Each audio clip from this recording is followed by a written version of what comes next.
Muy buenos días a todos y todas quienes nos sintonizan vía Facebook Live. En nombre de los organizadores les damos la más cordial bienvenida a esta sesión del ciclo de conferencias que venimos realizando desde el año pasado sobre arte rupestre.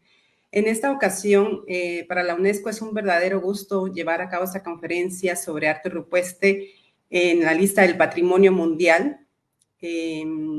Esta conferencia que estará a cargo de una experta especialista en este tema de muchísimos años, Nuria Sanz.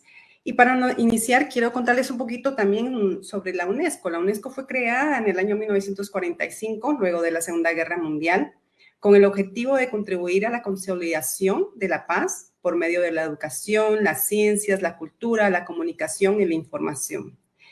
Desde los célebres monumentos históricos, las pinturas rupestres y museos, hasta las prácticas del patrimonio vivo y las formas de arte contemporáneo, la cultura enriquece nuestras vidas de innumerables maneras y ayuda a construir comunidades inclusivas, innovadoras y resistentes.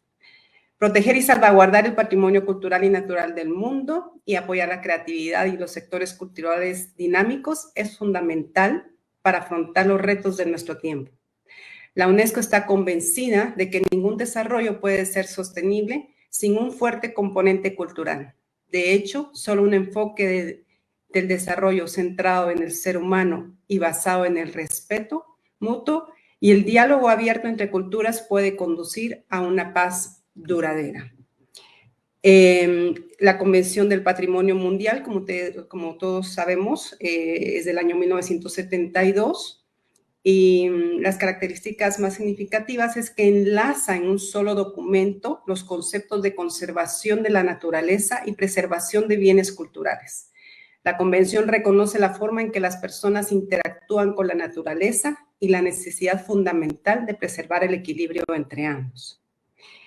Es por ello que hoy tenemos con nosotros a nuestra experta invitada, Nuria Sanz, que ha trabajado muchísimos años en el Centro de Patrimonio Mundial de la UNESCO, también ha sido directora de varias oficinas y ahora se encuentra a cargo de la oficina de la UNESCO en el Cairo, Egipto. Pero para que nos puedan introducir muy bien a nuestra invitada de hoy, dejo en el uso la palabra a Matthew Manager de SEMCA.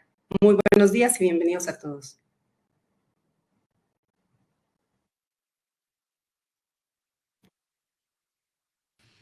Muchas gracias, María Fernanda. Voy a presentar antes a la presentación de hoy a Nuria. Entonces, estimados socios, colegas y público, es un gusto enorme hoy presentar a la conferencista, la doctora Nuria Sanz. Vamos a tener el placer de escuchar sobre el tema del arte rupestre y más específicamente su papel y su importancia en el patrimonio mundial de parte de la UNESCO. A lo largo de 20 años, la señora Nuria Sanz se ha desempeñado en diversos cargos dentro de organizaciones internacionales como el Consejo de Europa y especialmente en la Organización de las Naciones Unidas para Educación, Ciencia y la Cultura, UNESCO, por su sigla en inglés, desde 2002. Nuria es doctora en Ciencias Prehistóricas por la Universidad de Tubinga y doctora en Arqueología Prehistórica por la Universidad Complutense de Madrid. Se especializó en cooperación internacional sobre el patrimonio natural y cultural en el Consejo de Europa y la Comisión Europea. Desde 2001 ha trabajado en las Naciones Unidas, en la UNESCO y en la FAO. En 2008 fue nombrada directora para América Latina y el Caribe en el Centro del Patrimonio Mundial de la UNESCO en París, donde coordinó la nominación del Sistema Vial Andino para su inscripción en la lista del Patrimonio Mundial. Con más de 20 publicaciones sobre el patrimonio mundial, se desempeñó desde 2013 como directora y representante de la UNESCO en México, impulsando el trabajo de la UNESCO en México a nivel federal, estatal y municipal, y contribuyendo a la implementación de proyectos en casi 400 municipios del país, en todas las áreas del mandato de la UNESCO en el sistema de Naciones Unidas.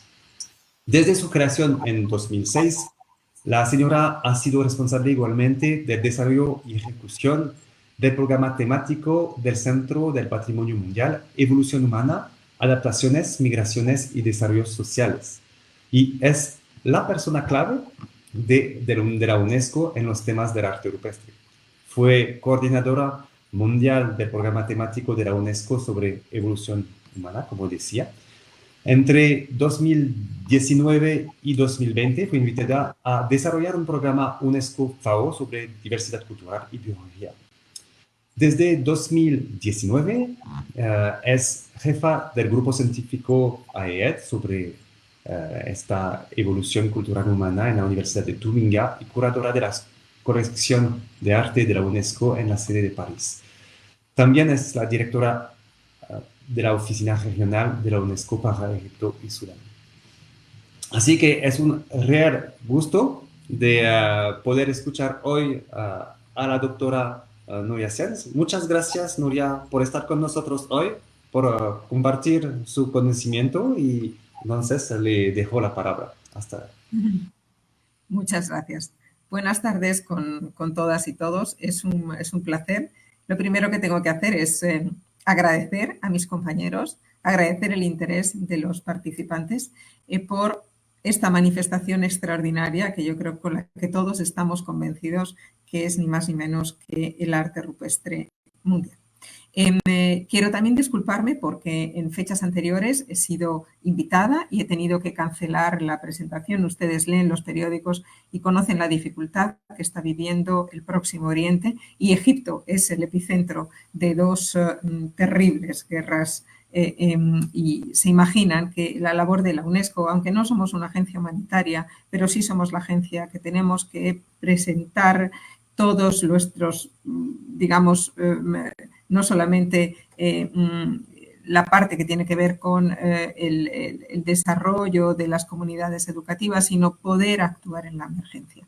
Y esto es lo que conlleva que en muchos casos pues tenga uno que cambiar su calendario radicalmente cada día. Pero agradezco enormemente la adaptabilidad y sobre todo el interés que han tenido en que esta reunión tuviera lugar, en que esta presentación tuviera lugar. Para mí es una satisfacción siempre hablar de arte rupestre y es evidente que el arte rupestre merece cuanto más un apoyo multilateral en toda su extensión. Porque si la humanidad realmente necesita temas para sentirse dentro de una comunidad de interés, hay una identidad que va más allá de lo gráfico y que va más allá de lo artístico y que es una comunidad basada en principios de expresión, de localización, evidentemente de comunicación. Y eso lo representa el arte rupestre mejor y de una manera más sistemática que ninguna otra representación cultural en el mundo. Por lo tanto, no estamos hablando de la belleza y la calidad artística de las pinturas o de los grabados, no estamos hablando simplemente de la excepcionalidad de esos lugares incluidos en la lista del Patrimonio Mundial. Estamos hablando de algo que toca absolutamente a toda la humanidad, cualquiera que sea su cultura, cualquiera que sea su lengua, cualquiera que sea su momento en la historia. Estamos hablando de una manifestación y una representación que nos ha hecho humanos y que curiosamente nos conecta inmediatamente con lo que ha ocurrido hace miles de años en nuestra propia existencia. Creo que esa idea de la conexión, esa idea de la identidad que puede atravesar los tiempos, eso es algo que se lo debemos al arte rupestre y esa es una de las razones de nuestro respeto hacia la preservación del arte rupestre y sobre la necesidad de utilizar también todas las nuevas disciplinas, probablemente hablaré después de ello, para poder consolidar nuestro conocimiento, entender cuál es esa conexión y darnos aún más armas para facilitar una mejor comprensión de lo que significa el arte rupestre para una comunidad mundial y una audiencia evidentemente cada vez más amplia. Voy a intentar compartir mi presentación ahora, un momentito, si es que puedo.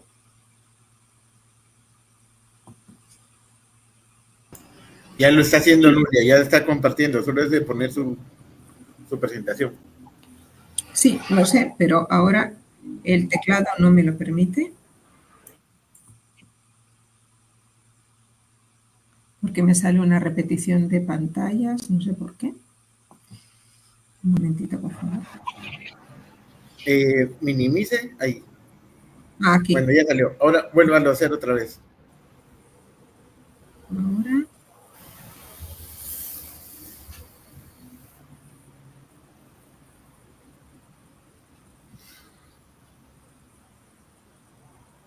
Ya lo estamos viendo. Muy bien.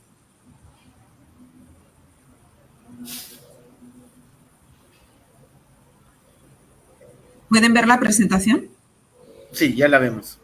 Muy bien. En realidad, como les decía, esta es una mera aproximación a los grandes conjuntos de representaciones de arte rupestre en el mundo. Yo creo que este mapa es absolutamente incomparable con ninguna otra realidad. En la lista del Patrimonio Mundial podemos tener 20 catedrales góticas, podemos tener 15 grandes sitios de la cultura maya, podemos tener grandes sitios culturales asociados a la revolución industrial, podemos tener sitios asociados al esclavismo, podemos tener lugares de memoria a decenas, pero es imposible contar con una representación mundial y una cartografía mundial de lo que significa el arte rupestre conocido hoy en el mundo. Por supuesto, ustedes saben, desigualmente documentado, no tratado con la misma, digamos, interés o con la misma intensidad en diferentes lugares del planeta. Es evidente que empiezo por el extremo noroeste, lo que sería la parte más noroeste de Canadá. Ahí es donde encontramos también algunos de esos eslabones necesarios entre la primera población americana. Evidentemente es un lugar que ha sido mucho más explorado por antropólogos que por arqueólogos. El arte rupestre de Canadá está bien definido, está muy bien tratado en temas de relación con las comunidades indígenas. Creo que se están haciendo grandes trabajos y algunas de las nominaciones, la última de Patrimonio Mundial en este sentido, es un buen ejemplo. Es la manera de entender esa conexión, no siquiera con los que hicieron las pinturas o los grabados, pero cuál es la conexión de esa territorialidad del arte rupestre con territorios de las primeras naciones, de los pueblos indígenas. En el tema norteamericano, como ustedes saben, hay también una definición de cuál es la mejor o la mayor presencia de arte rupestre dentro de la lista del Patrimonio Mundial. Los Estados Unidos son una fuente infinita de definición de motivos en muchas de las áreas. Normalmente tenemos información a través de los parques nacionales porque estas representaciones forman parte también de esos grandes conjuntos naturales en general. Pero esto nos ayuda en relación a la lista del Patrimonio Mundial en los Estados Unidos, porque ustedes saben que nada que es un patrimonio privado puede ser nombrado Patrimonio de la Humanidad por leyes en el Senado en los Estados Unidos. De manera que la aparición y la presencia de todo un mundo rupestre en las áreas naturales protegidas nos pone en una línea de enlace que permiten la posibilidad del desarrollo de candidaturas. En México, hablaremos después, es interesantísimo, es un país absolutamente infinito, con una enorme cantidad de arte rupestre, extraordinariamente diversa y presente en los 32 estados de la República. En Centroamérica, quizá muchos de los países menos conocidos. Algunas de las mejores representaciones rupestres del mundo maya están en Guatemala. Yo sé que han hablado de ello, así que me quedo por el momento ahí porque sé que la audiencia es conocedora en detalle de esa singularidad extraordinaria. Todo el mundo del Caribe, hablaré después porque hay una enorme capacidad de establecer un proceso de candidatura transnacional con el arte rupestre de todas las islas del Caribe. Seguimos en América del Sur, en toda la parte de Arahuaca y el norte del Orinoco. Grandes trabajos se han hecho en Venezuela, grandes trabajos en Colombia. La nominación del Chiribiquete ha sido extraordinaria por cuanto su complejidad, pero también por abrir una ventana de posibilidades a todo el mundo, rupestre desde el inicio en los Andes. Absolutamente fundamental toda la distribución andina del arte rupestre, con casos extraordinarios como Toro Muerto en Perú, como en los casos de Chile, en el Mauro y tantos otros, sin excluir, por supuesto, la importancia de otra tradición cultural, pero que pertenece al territorio político de Chile, que sería el caso de la Isla de Pascua. En Europa, grandes representaciones, también muy, muy diversas, un mundo de esas primeras, lo que se entendía hasta hace unos años como grandes primeras manifestaciones del arte paleolítico, que fueron las primeras que entraron en la lista del Patrimonio Mundial. Me quiero referir a toda por supuesto, a Lascaux, a la Val Camonica en Italia, el norte de Italia, y también a todo el arte de la cornisa mediterránea en España.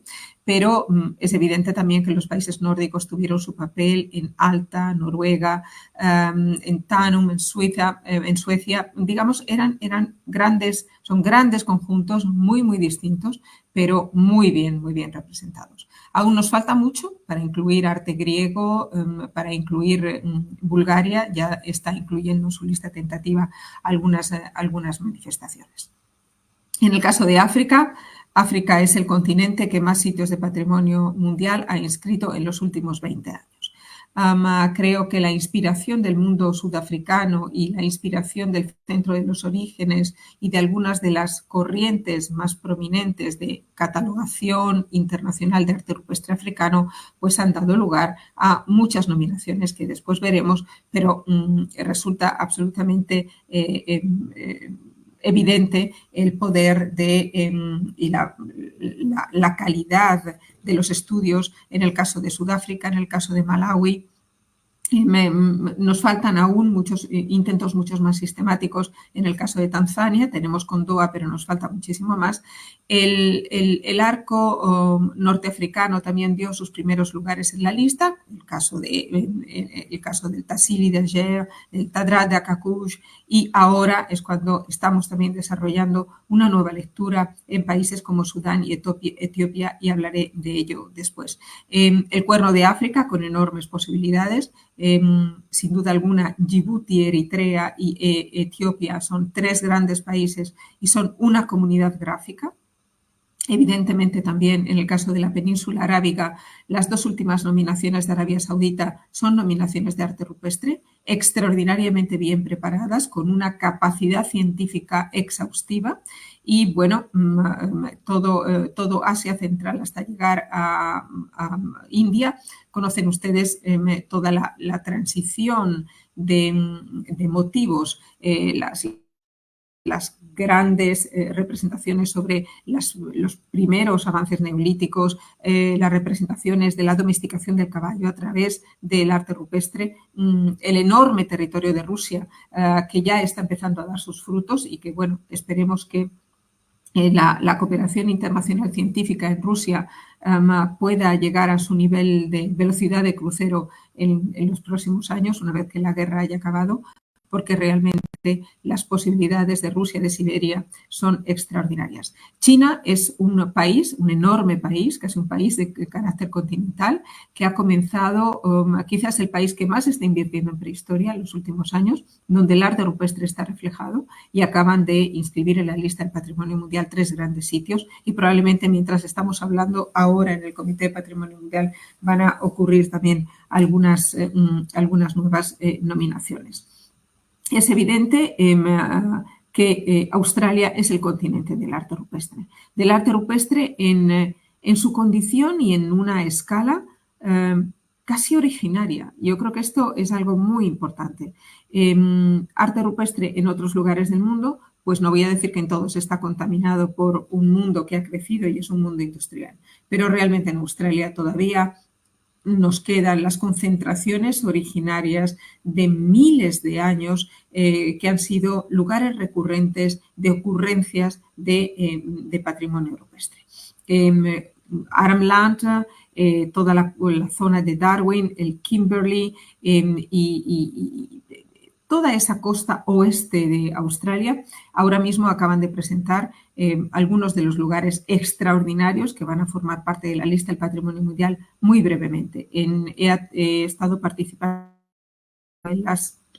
en Nueva Orleans, en la reunión de la Sociedad Americana, y allí se ha presentado una fantástica presentación sobre el Kimberley y sobre los nuevos avances en la investigación y la preparación de denominaciones de arte rupestre. Y en el caso de Australia es especialmente importante porque la UNESCO, con las comunidades locales, ha luchado muchísimo porque la integridad de esos lugares fuera protegida. Una integridad a veces de 8 millones, de 9 millones de representaciones de petroglifos en una sola unidad de territorio. Es algo absolutamente excepcional. Y lo último sí que quiero señalar, acabo de estar en este pequeño archipiélago, no sé si se ve la señalización, pero es el archipiélago de las Celebes, de Sulawesi, donde he podido visitar con los investigadores pues un lugar extraordinario, con unas manifestaciones de hace más de 40.000 años y que dan la vuelta totalmente a nuestra manera de entender cómo el Cro-Magnon se utiliza, el humano moderno utiliza esa capacidad creativa rupestre que da la vuelta a cualquiera de la manera en la que teníamos de entender la progresión o la presencia del arte rupestre paleolítico. Creo que es enorme el trabajo que se está haciendo en Borneo, importantísimo el trabajo de todo el archipiélago de Indonesia, el trabajo que se está haciendo en Papúa New Guinea y la manera de entender toda esta comunidad, este enorme archipiélago como una comunidad en sí misma que va a dar todavía muchísimas sorpresas en el futuro más próximo. Empezamos a hacer con el programa HEADS, empezamos a hacer una minimalista geografía de lo que podría representar el arte rupestre a través de esas dos manifestaciones, petroglifos y pinturas. Y aquí ven pues esa asociación a veces o esa monopolización de una técnica frente a la otra. Es evidente que hay un mundo de petroglifos muy claro en la zona norte de México, en toda la cornisa, parte de la cornisa mediterránea, en parte del oeste de África y en el norte de Australia. Y casi todo lo que ocurre en Eurasia pues es un mundo extraordinario de pinturas. En el caso de Norteamérica, importante también esta especie de simbiosis entre pintura y grafismo y la necesidad que hemos detectado, y que de hecho ya lo estamos haciendo, de estudiar conjuntamente todo lo que ocurre en zonas como el Pecos River con el estado de Coahuila en México, porque el arte rupestre es evidente que no entiende de fronteras. Algunos otros ejemplos creo muy importantes. La lista de Brasil debería ser reforzada más en temas, pero ya lo estamos intentando y lo estamos consiguiendo. La garganta del Peruasú está bien representada en la lista tentativa y se está trabajando en ello. En el caso de Colombia, creo que hay muchas más expectativas para que haya una mejor representación de la lista del Patrimonio Mundial en temas de arte rupestre y es evidente que el mundo andino necesita una estrategia de colaboración, lo mismo que voy a presentar en el caso del archipiélago Caribe. Es necesario montar un sistema de documentación. El SHIRAP lo estaba haciendo en Bolivia, pero creo que sería necesario reforzar porque el futuro de la lista en Sudamérica, en la lista del Patrimonio Mundial, debería contener algunos ejemplos mayores y más representativos en arte rupestre. Después de insistir suficientemente en el caso de Perú, Perú ha incluido las representaciones de toro muerto en la lista tentativa. El caso de África, me limitaré simplemente a decir que Estamos trabajando en todo lo que significa Sudán y Egipto, donde el arte rupestre pues, no formaba parte de un mundo donde la arqueología ha estado focalizada más en los grandes periodos faraónicos, pero es evidente que el mundo del arte rupestre ha estado presente también en los periodos faraónicos. Queremos reforzar la colaboración del Cuerno de África, Djibouti, como decía antes, y sobre todo también muy evidente la importancia de algunas zonas como el río Níger, que tiene maravillosas manifestaciones y que deberíamos, sin duda, reforzar la colaboración con el oeste africano.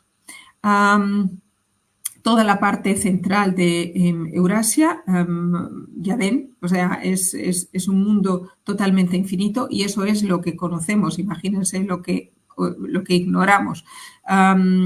India, el Servicio de Arqueología Indio está preparando una mejor documentación sistemática con resultados comparables en muchísimas regiones, sobre todo en Pradesh, y muchos de los países colindantes con China están también preparando algunas listas, digamos, algunas catalogaciones de su arte rupestre. Australia, como ya les dije, y el caso de Borneo son algunos de los casos más significativos.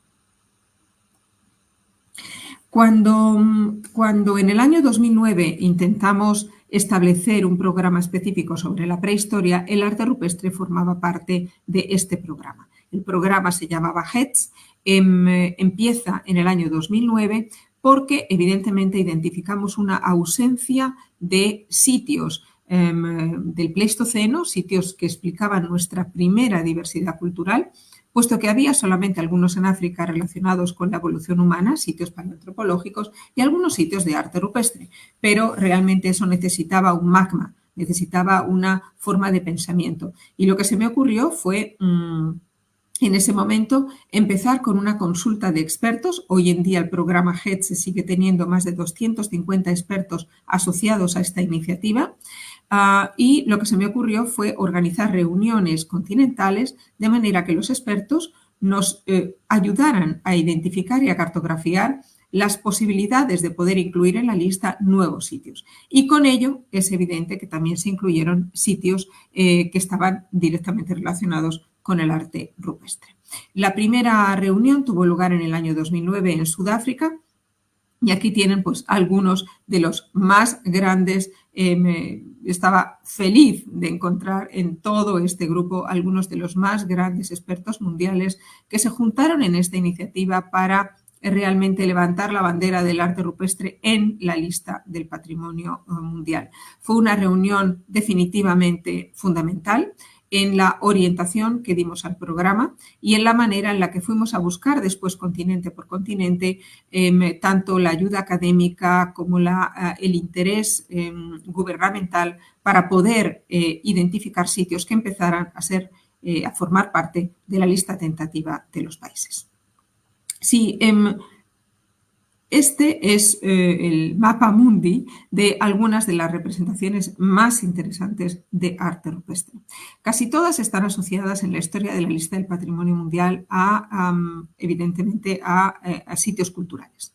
Pero lo que es más importante también son las posibilidades del arte rupestre en relación a poder ser nominado como sitio mixto. Por supuesto, hay unos condicionantes naturales que hay que tener en cuenta. Los planes de gestión no son fáciles. A veces el arte rupestre está condicionado. Es muy difícil encontrar el balance entre la preservación de la naturaleza y la conservación, porque a veces las metodologías entran en contradicción.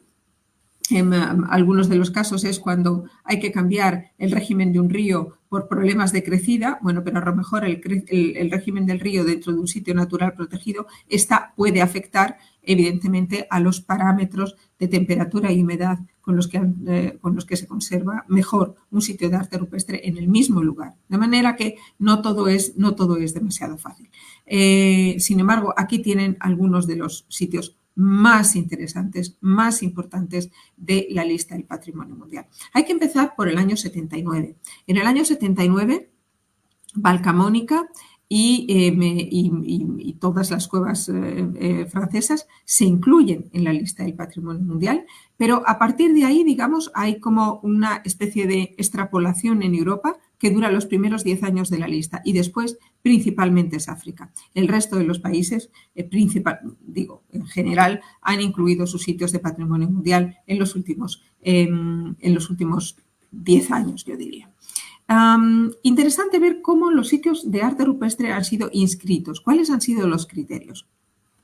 Muy importante, el criterio número 1, que habla del genio creativo humano. Es muy difícil hoy por hoy que un sitio se inscriba con este criterio.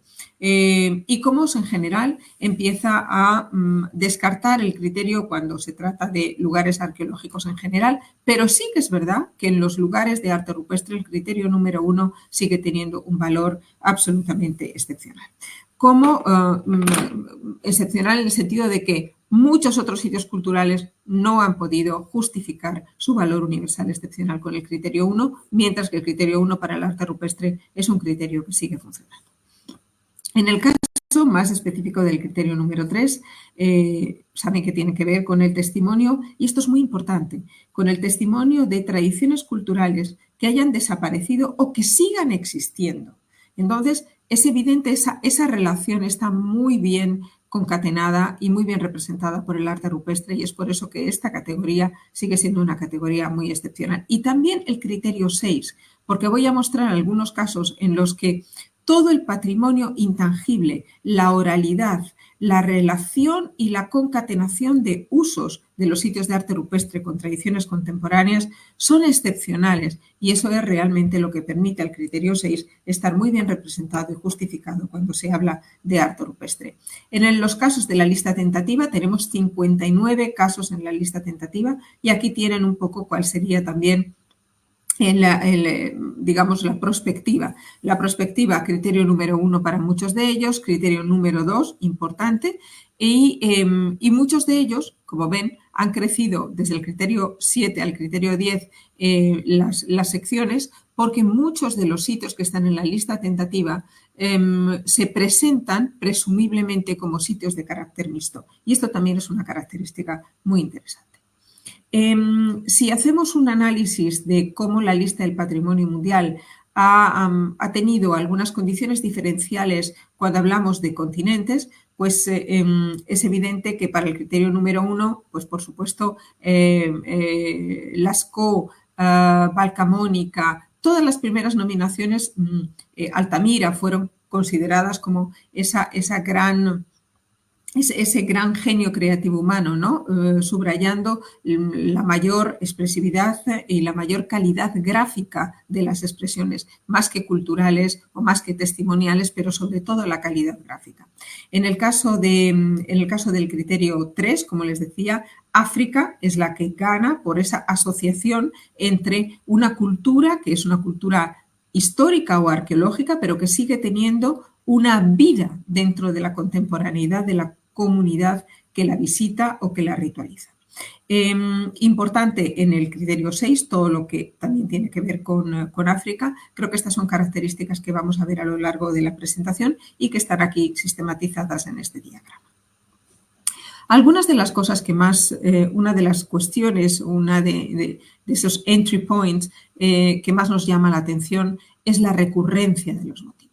En el caso de las manos, bueno, esa presencia, aquí estoy, puedan ser de la calidad en negativo, en positivo, con distintos tipos de pigmento, con distintos tipos de asociaciones, es evidente. El caso de los antropomorfos, casi nunca aislados, pero casi siempre formando escenas, es algo realmente también que ocurre en cualquiera de las tradiciones y además en cualquiera de las latitudes del globo. Es otra de las grandes, sin duda, recurrencias del arte rupestre.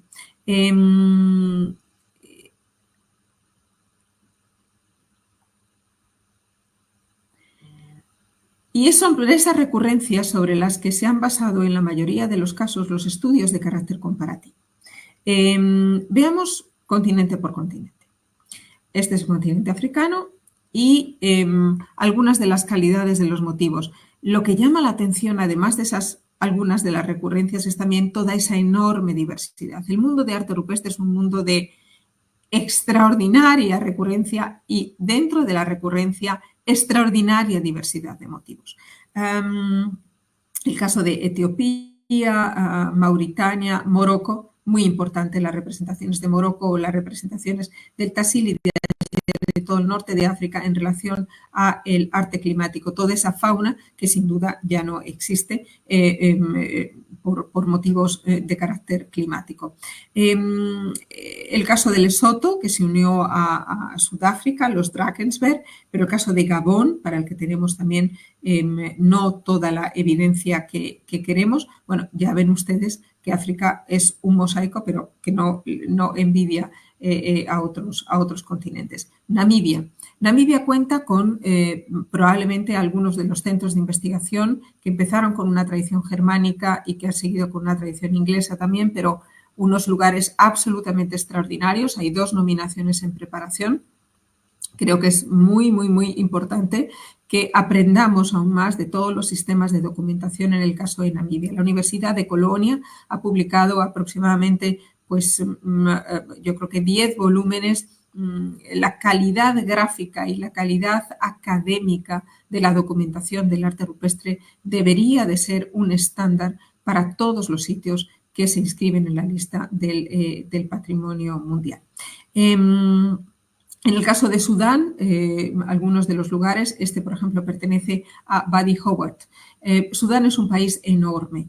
Wadi Howard es el parque nacional o el área natural protegida mayor de todo el mundo. Tiene 4.000 sitios arqueológicos y el arte rupestre es una de sus mayores características o, digamos, cualidades. Veamos qué pasa con toda Eurasia. En fin, de las primeras nominaciones, en el caso de la Vallée de la Vézère en Francia, la última o probablemente de las últimas, el caso de Suabian Caves, con todo un arte que no es rupestre, pero es un arte evidentemente paleolítico, que debería encontrar un mejor acomodo y una mejor consideración a la hora de hablar de las primeras representaciones del humano moderno, y hablaremos de ello un poco más tarde. El caso de Azerbaiyán y Kobustán, toda esa tradición de Centro Europa de los grabados. Bulgaria, en la lista ya tentativa, verdaderamente interesante. Y, como ven, pues hay muchos países que nunca los asociaríamos con arte rupestre, como Austria o como, no sé, como por ejemplo Croacia, y aquí tienen ustedes algunas de sus representaciones. La enorme variabilidad entre Camboya, Kazajstán, todo Centro Asia. Asia es un rosario de diversidades, pero ya ven que todo ello forma parte, incluso las históricas, en el caso de Japón, todo eso forma parte también de ese gran legado de arte rupestre en el mundo. Las Américas, bueno, simplemente para que vean un recorrido gráfico desde México, Cobarratón en San Francisco y todo lo que significan todos esos enormes antropomorfos y esa relación tan cercana y tan presente con lo que ocurre en el sur de los Estados Unidos. Toda la zona de San Vicente y las Granadinas, Surinam, bueno, todo el mundo de Centroamérica es un mundo de abstracciones, entre otras cosas, pero es evidente que los grabados y los grabados antropomorfos y los grabados geométricos están en el universo más común de las representaciones. En el caso de Belice, en el caso de Belice, como en el caso de Guatemala, Nachtunish, ustedes tienen algunas de las más grandes manifestaciones. La isla de Guadalupe, grandes representaciones también en las 3 islas principales del archipiélago. Simplemente por honor a Guatemala y a todo lo que significa su tradición, pues la verdad es que siempre me ha sorprendido esta manifestación. En Australia, En Australia y en Oceania es donde estamos ahora mismo descubriendo una mayor cantidad de motivos muy bien sistematizados por distintas universidades y probablemente donde encontremos yo diría, la mayor jurisprudencia de profundidad histórica en relación a lo que significa ese mundo todavía vivo de representación y de producción del arte rupestre en relación a los derechos de las sociedades aborígenes originarias en Australia. Creo que hay un mundo por conocer todavía en esa jurisprudencia y que desde luego la UNESCO se ha inspirado en ella para poder establecer los derechos, los copyrights, hasta donde los lugares que entraban en la lista eran lugares que no podían totalmente ser de conocimiento público, y eso se ha respetado, y creo que es algo que deberíamos, y cualquiera que vaya a empezar a hacer un proceso de nominación a la lista del Patrimonio Mundial, donde también hay una comunidad viva en relación, o que pone su comunidad de saberes, su conocimiento y su ritual en relación a las representaciones rupestres, creo que realmente deberíamos conocer muchísimo más y sobre todo aplicar, adaptando a las leyes nacionales, este respeto a que haya algunos lugares que no sean revelados, que no sean visitados y que realmente formen parte solo de la vida íntima de la comunidad. El arte rupestre está sufriendo y sufre, como todos sabemos, de una enorme diversidad de factores. Factores que tienen que ver con la propia naturaleza mineral de la roca que los alberga, factores que tienen que ver con con toda la desintegración de la roca madre, pero factores también que tienen que ver, por supuesto, con las fluorescencias, con las salinidades. Bueno, creo que hay un enorme trabajo realizado también por el Getty Conservation Institute en este sentido. Evidentemente muchos son biológicos y aquí nos encontramos en algunas ocasiones con esa dificultad de poder generar un balance positivo tanto para el patrimonio natural como para el patrimonio cultural en sitios de carácter mixto, como cortar o no cortar o deshacerse o intentar utilizar un plaguicida cuando realmente esto está afectando a la pintura o a la representación rupestre. Las afectaciones antrópicas las vemos y las sufrimos en muchísimos de los sitios, incluso algunas deliberadas. No sé si conocen el caso del Tadrat de Akakus, que un guía que no fue pagado pues atacó a más de 40 paneles y ahora mismo la Universidad de La Sapienza está intentando restaurar parte de ellos pues con resultados muy desiguales. Es realmente un desastre para el sitio. Cuando hacemos un zoom sobre los problemas con los que cuenta el arte rupestre de acuerdo a los informes periódicos de los sitios de patrimonio mundial, encontramos evidentemente específicamente lo hecho para los sitios de arte rupestre. Los recursos humanos, es decir, nunca bien dotados, porque los sitios son enormes o bien porque están a veces salvaguardados por guardaparques y los guardaparques pues no tienen un conocimiento específico del arte rupestre ni para una documentación de nuevos sitios ni para saber cuáles son los tratamientos específicos. El mayor problema es la gestión de este arte rupestre, porque la mayoría de los sitios no cuentan con un plan de gestión eficaz, efectivo o que haya sido renovado. El problema de los microorganismos, ya lo hemos visto, los recursos financieros, una evidencia, el impacto del turismo, porque son lugares en muchos casos que en la medida en que se anuncian también pueden empezar a sufrir los riesgos de una visita. En muchos lugares, incluso en África, pero también en Australia y especialmente en Canadá, el desarrollo de las minas están causando grandes agravios.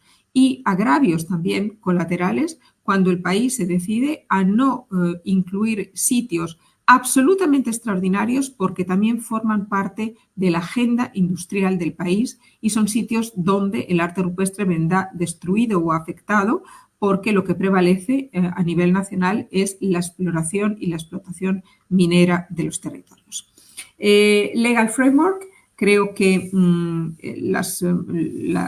son casi siempre considerados o forman parte del patrimonio cultural y arqueológico de un país, pero también en algunos casos, como en los Estados Unidos, hay algunos marcos legales que les permiten realmente trabajar digamos, con un ámbito de la ley donde cultura y naturaleza trabajan juntos. Muchos de ellos no cuentan con digamos, con los recursos necesarios para una visita aceptable. Primero, porque los senderos no están pactados. Segundo, porque hay zonas de acceso difícil. Tercero, porque no hay paneles explicativos y sabemos que el arte rupestre, a pesar de su belleza, pues no es explicado. El tema de la gobernanza no siempre bien establecido con las comunidades locales. El tema de las basuras es un tema también importante. Como les decía, algunos de las canalizaciones del agua y el cambio del curso de los ríos afecta las condiciones de temperatura y las condiciones de humedad de los spots. La construcción de carreteras simplemente pues, no cuenta. Pues, si hay un gran sitio arqueológico en el subsuelo, normalmente se puede parar, pero cuando se habla de arte rupestre, a no ser que esté inscrito dentro de listas internacionales, pues muchas veces no es considerado como de mayor importancia a la hora de desarrollar infraestructuras. El daño deliberado, ya lo hemos hablado, y las actividades ilegales las conocemos todos porque hay alguien que pues, siempre encuentra que algunos de los paneles podrían estar mejor en su propia casa y evidentemente conocemos cuáles son las dificultades. En los 2 años anteriores tuve ocasión de participar en la COP28 y en la COP27.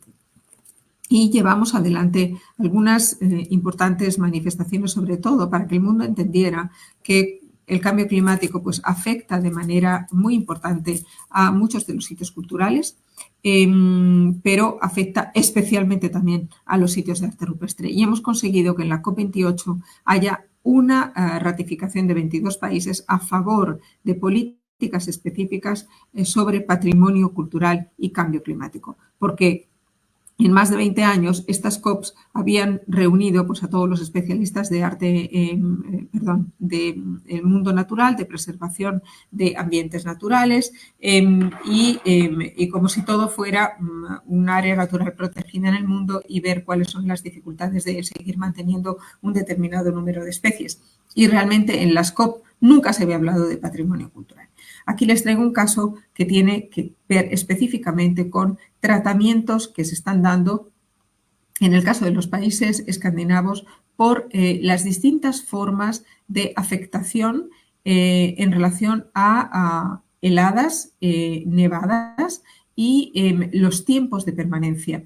Tanto los gobiernos de Suecia como el gobierno de Noruega están intentando cubrir una gran parte de los petroglifos en todas estas unidades rocosas porque el régimen del hielo ha cambiado sistemáticamente y está fracturando las representaciones que hoy por hoy pues, ya están inscritas en la lista del patrimonio mundial. Los procesos de gelifracción y los procesos digamos, de deshelado están fragmentando las unidades, los paneles, la integridad de los paneles y están afectando también con la producción o la permanencia de líquenes que nunca antes se habían observado.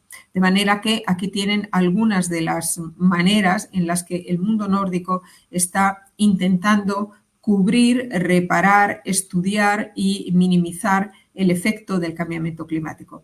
Todo esto tiene que ver también, no sé si han leído uno de los artículos del New York Times hace algunos años, hablando de cómo las comunidades de los samis y las comunidades presentes y contemporáneas viviendo en el Ártico están empezando a desusar palabras. El desuso de las palabras tiene que ver con toda una nomenclatura que ellos tenían para definir los tipos de hielo, los tipos de heladas, el tipo de nieve. Y todo eso, dicen, contamos con un enorme número de palabras en desuso porque eso ya no aparece. Bueno, eso es lo que se refleja también en el arte rupestre, condiciones climatológicas y fenómenos asociados que están cambiando el régimen, la intensidad y la estacionalidad de la presencia de los hielos y están afectando negativamente a todas estas comunidades. No pasa solamente en el Ártico, sino que hay otro caso específico que les traigo a colación, que es el de la Serra de Capibara. No sé si ustedes ya han conocido este caso por algunas de las presentaciones anteriores. La Serra de Capibara cuenta con más de 200 unidades, grandes paneles de arte rupestre. Es un lugar absolutamente extraordinario. Llevado muy bien hace más de 40 años por Nede Guidón y el equipo, y que cuenta ahora, evidentemente, con una serie de proliferaciones de presencias de insectos. Lo que está pasando en Centroamérica es un cambio en los niveles ecológicos en cuanto a la distribución de los insectos. Es decir, las temperaturas suben, las contrastaciones de la temperatura noche y día van disminuyendo y lo que vemos es que hay una presencia de determinados tipos de insectos donde antes pues no la había. Han subido como de un piso ecológico. Y la fragmentación, bueno, aquí ven el desconchamiento de algunas de las representaciones, creo que es bastante evidente, y la necesidad pues de incurrir en sistemas domésticos para poder evitar esa fragmentación o para poder recolocar en su estado original las piezas que han sido desmontadas. No es nada fácil. Ya ven ustedes cómo se intenta solucionar, pero es evidente que el cambio climático necesita ser estudiado y, desde luego, los sitios de arte rupestre son sin duda una pantalla desgraciada de lo que está por venir, ¿no? Es evidente que lo que ha durado cientos de miles de años, porque pensábamos que esa base mineral era una base fortalecida por el tiempo y muy difícil de erosionar o muy difícil de que se acabara hay una condición de perdurabilidad evidentemente en todas estas superficies, pero evidentemente el cambio climático las va a afectar sistemáticamente. Quiero, sin embargo, decir que el caso de la Serra de Capibara es un caso extremadamente importante. Muchos de los sitios de patrimonio mundial como sitios rupestres han sido inscritos en la lista solo por el arte rupestre, es decir, solo por lo que vemos. Y la documentación es documentación de los paneles, de los petroglifos, de las unidades de representación rupestre y nada más. Pero no sabemos, yo diría más del 70% de los casos, no sabemos cuál es la realidad arqueológica que acompañaba a esa representación, porque nunca se hicieron excavaciones. Creo que uno de nuestros llamamientos es que para intentar comprender mejor el arte rupestre y para llegar a rellenar mejor sobre todo el criterio 4 o el criterio 5 de la lista, el criterio 5 que hace cómo se usa el lugar. Es un lugar donde se vive, es un lugar donde no se vive, es un lugar cuántas veces frecuentado, es un lugar cementerio, es un lugar doméstico, es un lugar de pasada, es un campamento. No sabemos y sobre todo teníamos cronologías relativas o cronologías absolutas, pero no sabíamos más del mundo alrededor. Yo creo que el caso de la Serra de Capibara es realmente extraordinario. Y aquí ven cómo en las labores de consolidación del arte rupestre, pues evidentemente se continúan con tareas de excavación, tanto en la Serra de Capibara como en la Serra de las Confusoes, que es este lugar que están viendo ahora mismo, donde se están bajando a ciertos niveles para intentar ver, aquí ven, cómo, quién vivió, quién pintó. Y lo más importante es que estamos encontrando también algunos de los restos humanos, inhumaciones muy importantes también. Creo que este es uno de los casos que deberíamos absolutamente seguir como, digamos, tradición a la hora de preparar o de consolidar una nominación a Patrimonio Mundial de Arte Rupestre. Como les decía antes, en el caso africano, traigo algunos casos a colación porque evidentemente cada caso es un mundo y tenemos 45 minutos, así que he seleccionado algunos de los casos más importantes. Me parece que es muy fundamental que cualquiera que vaya a presentar una nominación de Patrimonio Mundial en un lugar donde todavía existen esas conexiones con el mundo vivo, con el mundo contemporáneo, pues se busque cuáles han sido todas esas conexiones y se busque a través de archivos de carácter documental, fílmico, etnográfico, porque es realmente algo que informa de esa conexión de la que les hablaba al principio. En el caso de Malawi, es un lugar absolutamente extraordinario. Aquí tienen algunas de las fotografías de las ceremonias de iniciación. El expediente de nominación cuenta con todo este capital estupendo fotográfico de cómo algunas de las representaciones formaban parte también del patrimonio intangible, tanto en fotografías antiguas como en fotografías contemporáneas. Hemos encontrado también todas esas representaciones, cómo se hacían, hemos valorado evidentemente cuál es el proceso de producción, hasta evidentemente ver cuál es la conexión con las representaciones de arte rupestre. Esta es una tradición que está muy bien presentada en ese expediente de nominación. Les aconsejo que hagan una revisión si están interesados en cómo relacionar esa ritualidad contemporánea con probablemente un proceso gráfico de representación arqueológico. Otro de los casos que me parece muy importante y que ha sido también la base de una buena nominación en el caso del Chad es las expediciones que han tenido lugar hace más de 15 años por algunas de las universidades alemanas que viajaron con las comunidades de pastores para intentar identificar y también poder entender el porqué de las representaciones de arte rupestre. Aquí tienen esa comunidad que ha viajado junta, es una comunidad de diálogo, es una comunidad de entendimiento mutuo y de conocimiento mutuo, una comunidad en la que se aprovecharon para tomar muchas evidencias, se documentó perfectamente, pero se documentó a través del recorrido de los rebaños, se documentaron los lugares donde se hacían las escaladas, la estacionalidad, se reprodujo toda la territorialidad de las acampadas y evidentemente se encontraron muchísimas más manifestaciones de las que antes se conocían por parte de la propia academia. Aquí no solamente ellos están identificando el lugar, sino están explicando, están haciendo su propia explicación y están diciendo también cómo los rebaños se dividen o digamos, cuál es la racionalidad del pastor a la hora de distribuir rebaños. Es una cosa absolutamente excepcional y evidentemente cuenta con una parte de cómo se vive esa arqueología a través del pastoreo y cómo esos lugares siguen siendo lugares no solamente de refugio, sino lugares de representación. Aquí tienen ustedes una magnífica fotografía de esa expedición que fue básica para montar tanto la nominación de la futura nominación de Tivesti y la presente nominación de Einaudi. Algunos otros procesos que creo también importantes en esta asociación de antropología-arqueología. Aquí tienen ustedes algunos de los únicos y últimos sociedades cazadoras-recolectores existentes y son los Hadza.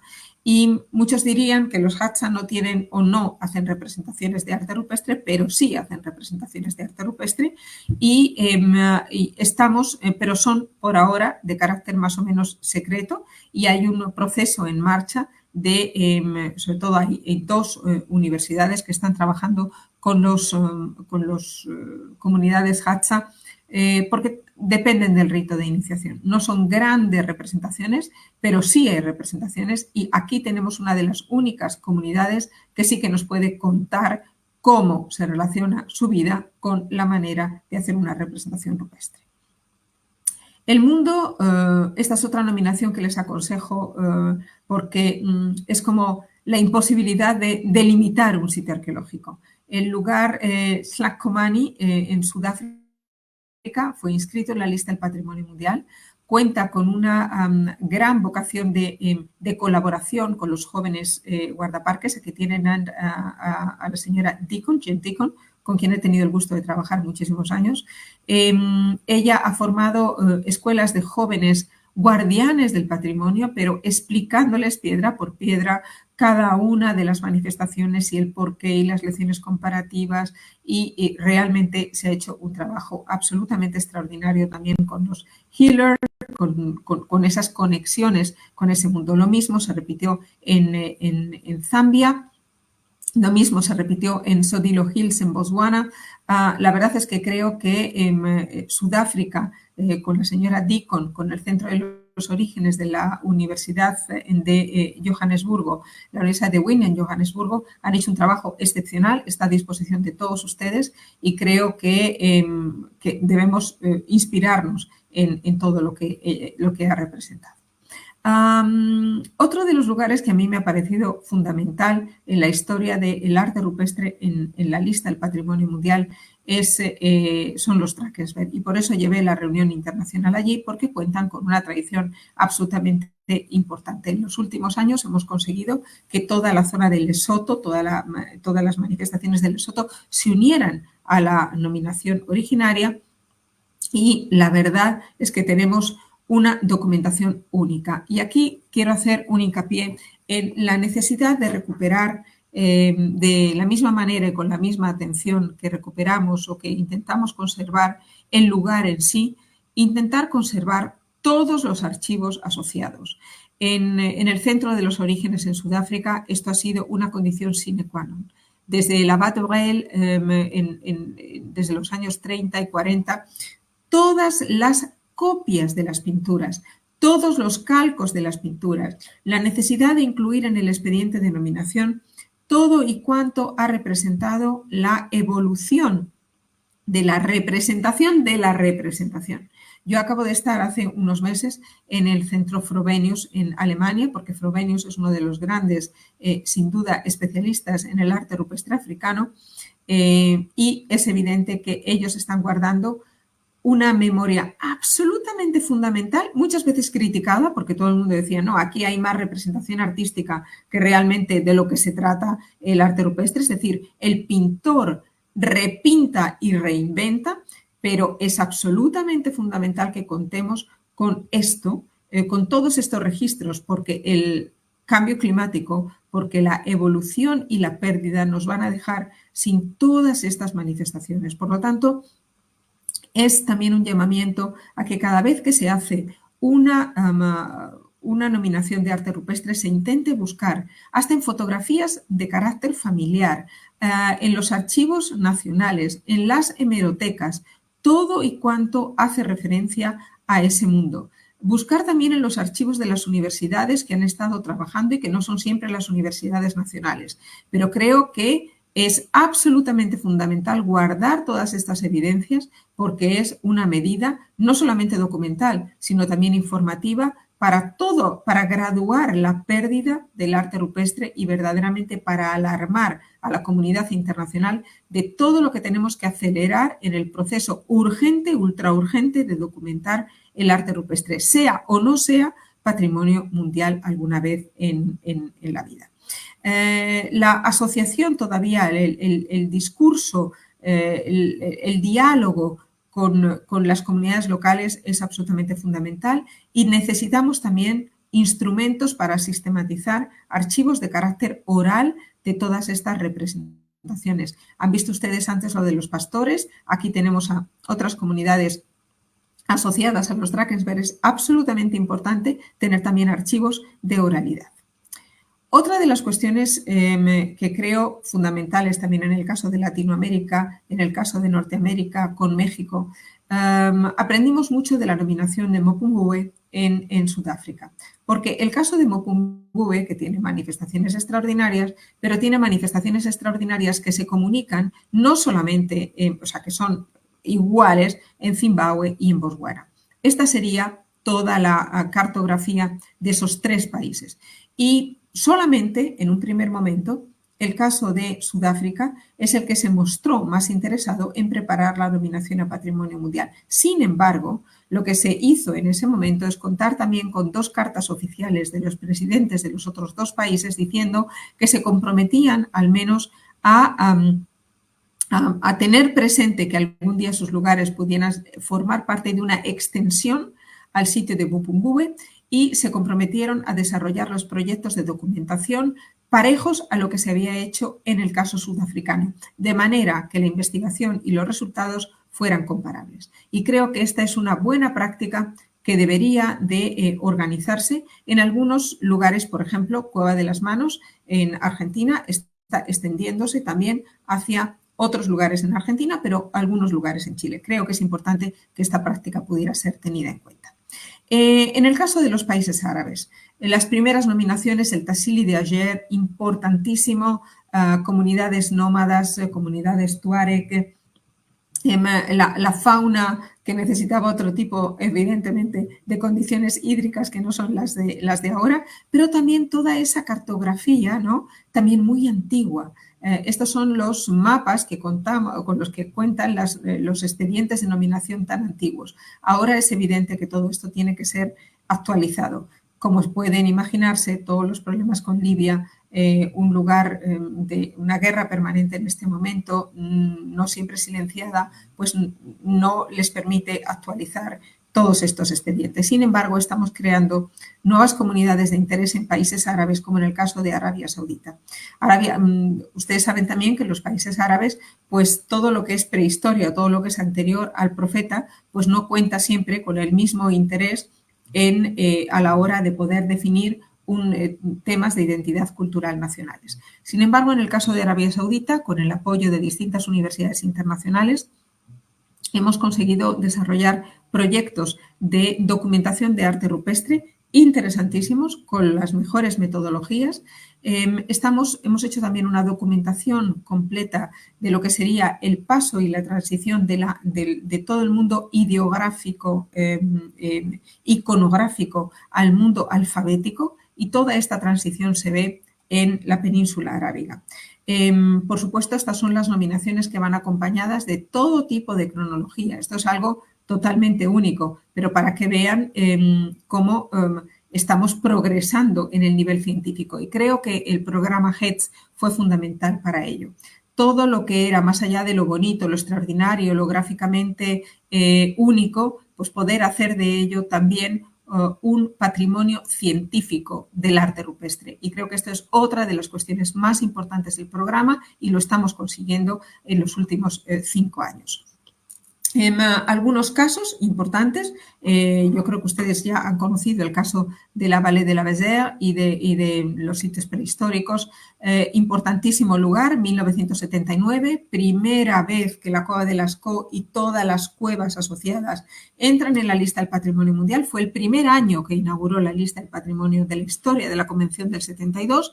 Y lo que es muy interesante es que hay una primera parte donde se explican los grandes sitios paleolíticos de la historia de la humanidad. O sea, el sitio de Cro-Magnon, La Micoque, Moustiers, Cap Blanc, La Madeleine, son sitios fundamentales, pero no hay una asociación directa con el arte rupestre. El arte rupestre después pasa a otro episodio, a otro capítulo de la nominación, como si fuera una manifestación en sí misma. No hay todavía ese hilo comunicante. Traigo esto a colación simplemente para decirles que la Convención de Patrimonio Mundial sirve para... estamos seguros de que Francia hubiera actuado de cualquier manera ante la dificultad de preservar la integridad de las pinturas de la Goleta de Lascaux, pero ustedes también saben del problema que ocurrió en los últimos años. El sitio de Lascaux fue considerado un sitio donde el comité invirtió más de 10 años en seguir la evolución de los estudios. Conocen también que, como en muchas grutas paleolíticas, el caso de Altamira es igualmente preocupante, en este caso, porque ambos dos casos cuentan con una transformación sistemática de la entrada en la cavidad de la gruta que hizo que las ventilaciones y los túneles de viento funcionaran de una manera distinta, cambiando los parámetros de temperatura, de humedad y de luminosidad al interior la gruta.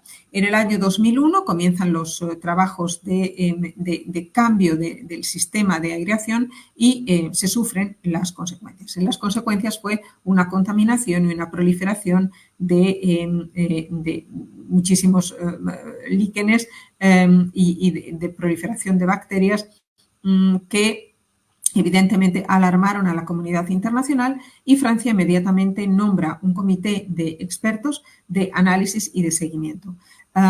Creo que los trabajos han sido trabajos que son fundamentales a la hora de establecer los estándares metodológicos para este tipo de grutas, especialmente con arte paleolítico. Se han ensayado muchísimas metodologías, algunas fallidas y otras no. Se han establecido protocolos de visita científica y del establecimiento del estado de conservación casi mes por mes, y tanto este como la cueva de Altamira pues son conocidos como sitios de patrimonio mundial donde la entrada no es posible. Evidentemente, cuando se habla de que la entrada no es posible, siempre decimos, porque hay muchas críticas, evidentemente, con esto, si es patrimonio de la humanidad, pues ¿por qué no se deja visitar? Bueno, creo que es muy importante el paso que ha dado adelante el arte rupestre para hacer entender que el conocimiento está al servicio de la comunidad internacional y tanto las réplicas como todos los programas audiovisuales, los nuevos soportes en vídeo, los documentales, son una manera de hacer un acercamiento significativo al conocimiento de este patrimonio, pero lo que prima, sobre todo, son sus condiciones de integridad y sobre todo, la condición de perdurar en el tiempo en las mejores condiciones posibles. Y creo que el arte rupestre ha ganado una batalla en todo este sentido. Algunas de las metodologías más importantes en lugares muy complejos, como toda el área mediterránea de la península ibérica, simplemente para que vean, esto es una nominación. Son 727 elementos en una nominación que afectan aproximadamente a 6 comunidades autónomas en España. Y ha sido el Consejo de Investigaciones Científicas quien ha empezado a hacer, porque son todo abrigos, no son cuevas, por lo tanto, están más expuestos al condicionamiento climático, están más expuestos a la acción antrópica y evidentemente se pueden imaginar lo que significa 700 lugares, no 700 paneles, sino 700 lugares. Con lo cual, se ha extrapolado una técnica que considero extraordinaria, es una especie de fotogrametría, pero es una especie de tomografía que nos da cuenta de todo aquello que no vemos también y evidentemente genera un estado de conservación permanente y sobre todo informa de la progresión de la pérdida. Comienza con todo un análisis multiespectral. Aquí tienen todo el desarrollo de todos los rayos, el análisis infrarrojo, evidentemente el análisis de la condición de los pigmentos, cada uno de los, sobre todo creo que es algo muy interesante para intentar estudiar mejor todo lo que son la sucesión de imágenes, es decir, todos los layers de una misma imagen y sobre todo la reproducción de ese panel o cómo se repinta o cómo se refuerzan los colores o cómo se reactiva ese panel a lo largo de la historia de la representación.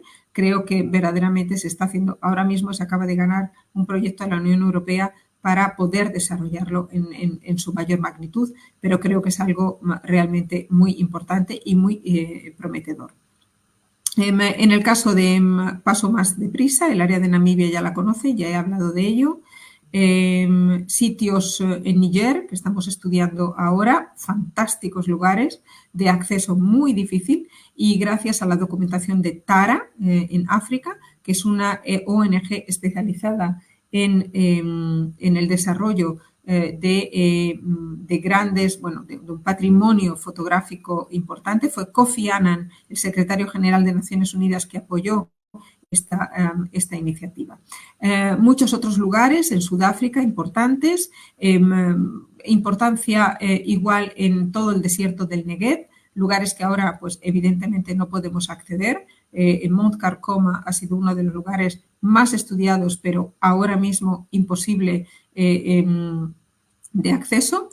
Lugares como Rumanía y Rusia que están incluyendo en las listas tentativas nuevos sitios. Y les quiero hablar ahora de lo que hicimos y está todo publicado en un número especial del Patrimonio Mundial. Tiene que ver con la lista tentativa del Caribe. Y, perdón. No, disculpen. En cuanto a los lugares que les son más cercanos, creo que todo el cañón del río Peroasú, hay dos asociaciones fantásticas que están documentando este enorme patrimonio. El caso del arte rupestre de Patagonia en Chile está siendo tratado por la Comisión de Monumentos Nacionales. El caso del Valle de las Ciénagas también en México, fundamental, y creo que se asocia a un mundo de características mayas, incluso pre-mayas, todavía incierto. Fantástico el caso de Ibituruzú en Uruguay, con una documentación magnífica de todo el mundo guaraní asociado. El caso de Chamangá en Uruguay y el Parque Nacional del Este. Aquí tienen ustedes algunas de los estudios que hicimos en el Parque Nacional del Este. Este es el lugar desde donde Cristóbal Colón empezó a dudar de que no había llegado a Zipango, no había llegado a Oriente, sino que estaba en otro lugar, y fue precisamente por un eclipse de luna. Y es ahí donde encontramos la mayor representación, es el Altamira taíno, y probablemente uno de los lugares más significativos en todas las Américas y menos conocidos. Tuve la ocasión de trabajar 6 años en México e hicimos toda una cartografía del arte rupestre mexicano, además de los sitios que ya estaban inscritos como la Sierra de San Francisco. Aquí ven ustedes todos los motivos de la Baja California, que son tantísimos y bien representados en la lista del Patrimonio Mundial, pero miren ustedes simplemente en el estado de Sonora, en el estado de Chihuahua.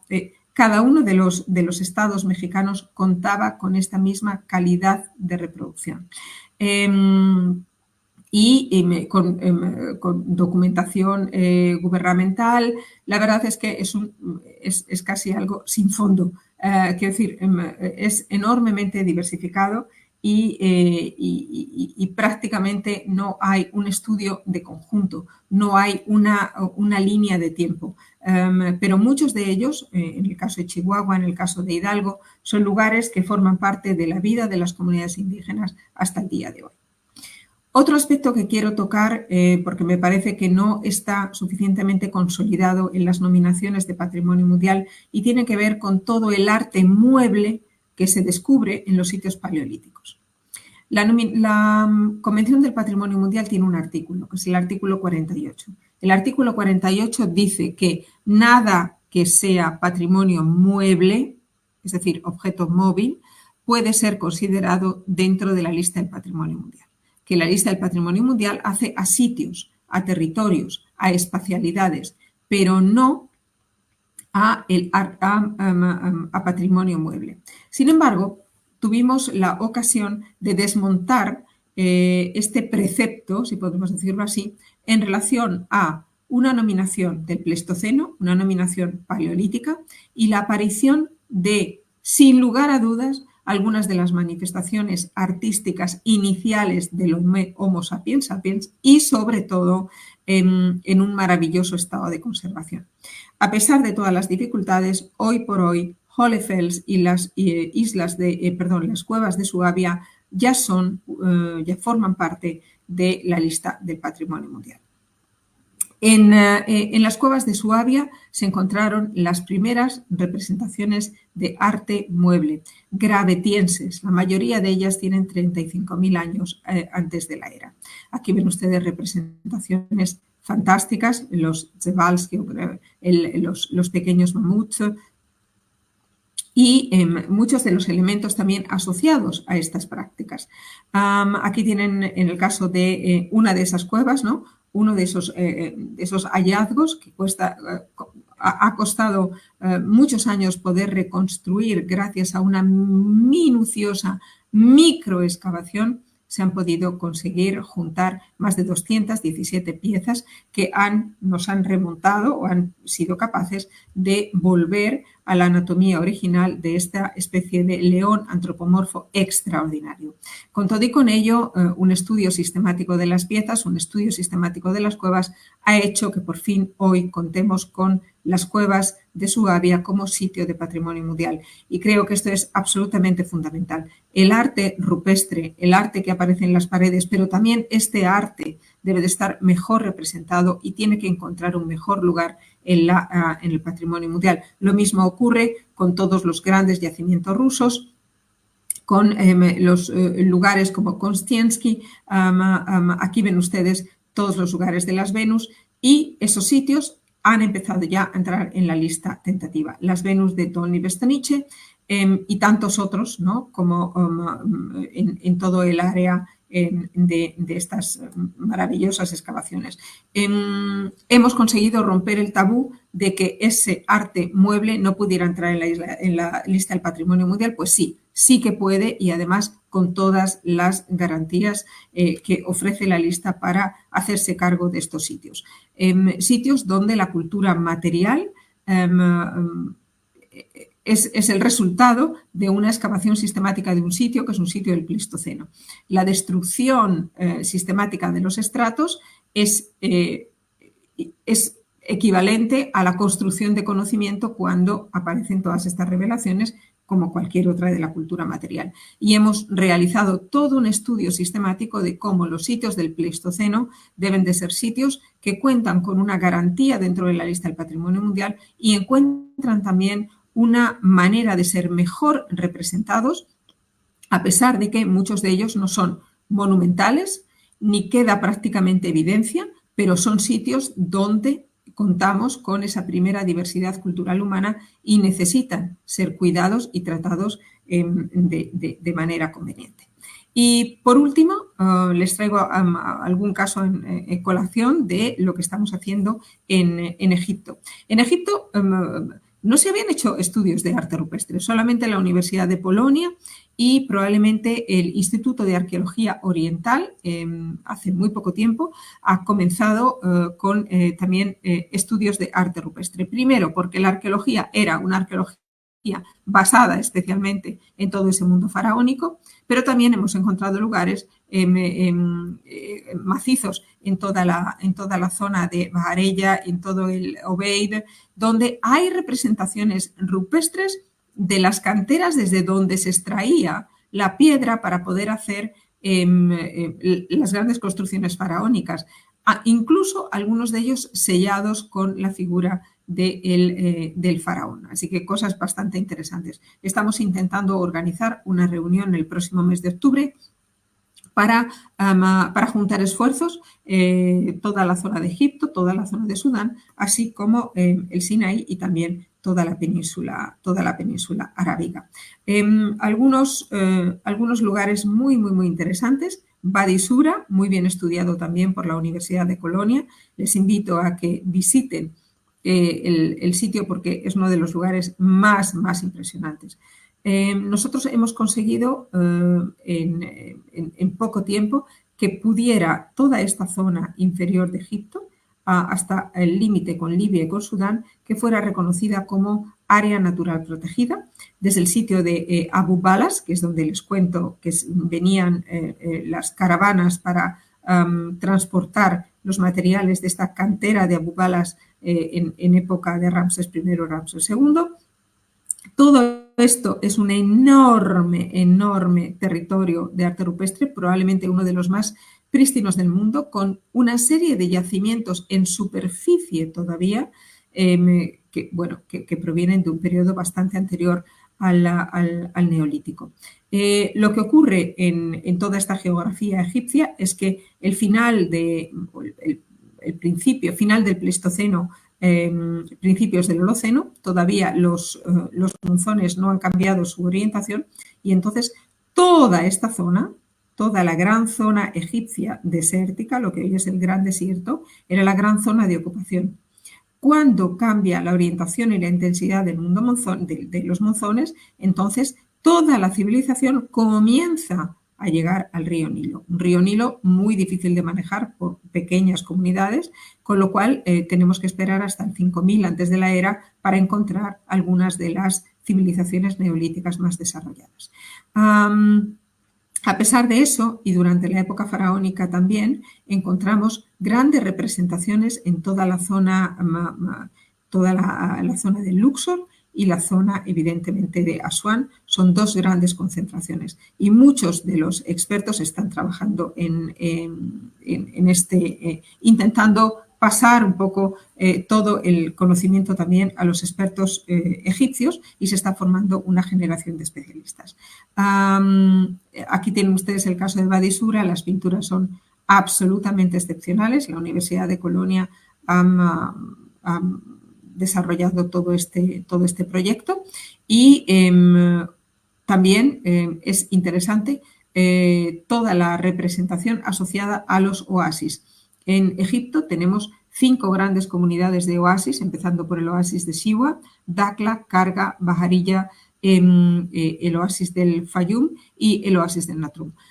Todos ellos también cuentan con representaciones de arte rupestre y evidentemente aquí ven también ese paso de la iconografía animal a evidentemente la representación alfabética. Y en este sentido el Instituto Oriental de Arqueología Francesa ha hecho un gran trabajo porque ha descubierto no solamente las zonas donde primero tienen una recuperación de patrimonio paleográfico muy importante, pero han descubierto toda la textualidad de las primeras épocas faraónicas presente y representada como manifestación de arte rupestre.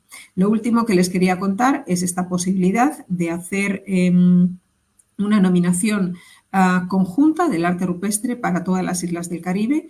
Hay uno de los números especiales del Patrimonio Mundial por si lo quieren ojear, porque es la metodología que puse en marcha para hacer una comunidad de interés grande en cada una de las islas del Caribe. Invitamos a 2 grandes reuniones en Martinique y en Guadalupe con la finalidad de que los expertos se encontraran, que definieran sus cartografías y que se pudiera trabajar una nominación conjunta a la lista del Patrimonio Mundial.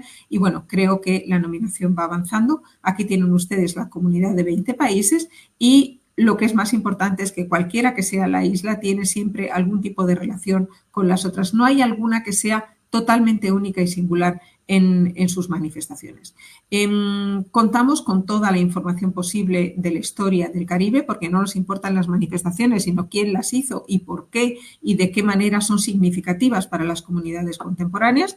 Y empezamos por el primer arte rupestre asociado a las primeras oleadas de ocupación, como se piensa actualmente desde las bocas del Orinoco. Aquí tienen ustedes el caso de las Guyanas francesas, el caso de Venezuela, el caso de las cuevas de Aruba o los shelters de Aruba, el caso de Bonaire, Curazao, o sea, hemos contado Guadalupe, Trois-Rivières.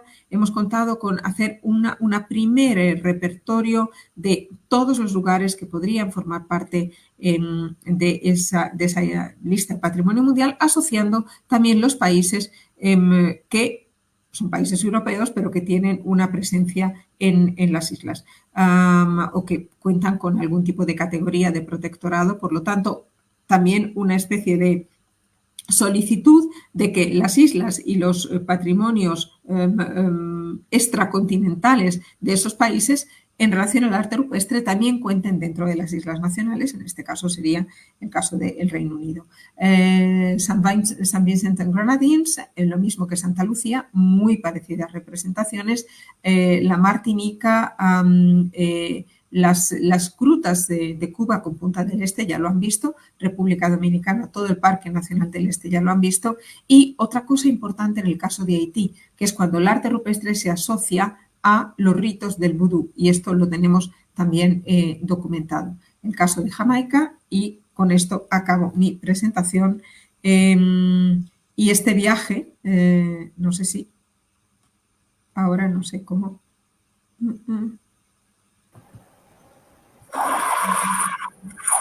Ya estamos. Vale. No, muchísimas gracias. Ha sido una conferencia súper completa, interesante. Gracias por el tiempo que se ha tomado la doctora Sanz para poder darnos toda esta rica información del arte rupestre en todo el mundo, la verdad. Y ese registro, ese mapa que tenemos, yo diría, bastante completo, y todavía seguro hay mucho más que tenemos que por registrar, ¿verdad? Esas experiencias fueron muy interesantes, y también para todos nosotros que estábamos escuchando la conferencia, pues es bastante ilustrativa sobre qué mecanismos se tienen que seguir para poder conservarlo, para poder valorarlo. Y bueno, aparte, este ejercicio para la nominación en el caso de los sitios que se quieran registrar. Tengo algunas preguntas para la doctora. Aquí, bueno, la intervención de Marlene Garnica, que es de la Asociación de Arte Rupestre de Guatemala. Ella comenta que en los últimos meses ha estado visitando sitios rupestres en el oriente del país y que se encuentra con una alarmante situación de deterioro que ha sufrido debido al cambio climático. Esos efectos que ha observado, dice que son afloramiento de sales o minerales, cubrimiento de lugares con petrogravados cercanos a ríos, exfoliación de la base de la roca. Y bueno, la pregunta es, ¿qué medidas se puede tomar para evitar la pérdida de estas manifestaciones? ¿Tengo que contestar ahora o haces las...? No, okay. de una vez, sí. Muy bien, muchas gracias. Sí, es totalmente alarmante y es en todo el mundo. La verdad es que creo que hay que hacer una documentación en la medida que pueda, tanto de lo que queda como de lo que está afectado. Intente, yo creo que lo que debe de comenzar es casi, yo diría que una de las maneras de entender todo eso es intentar hacer fotografías del deterioro o fotografías de lo que está sin deteriorar, casi una al mes, de alta resolución, para poder ver secuencias, casi siempre a la misma hora del día. Eso es lo más importante, empezar a tener casi un registro doméstico de la pérdida. Y a partir de ahí, evidentemente me puede escribir, se puede poner en contacto con el Getty Conservation Institute. Hay algunas instituciones, por ejemplo, es importante que también usted o la pongamos a usted en contacto con lo que se está haciendo en la Serra de Capibara, con Niede Guidón y el equipo, con todo este sistema de deterioros. Pero lo primero es una documentación doméstica, pero lo más sistemática posible.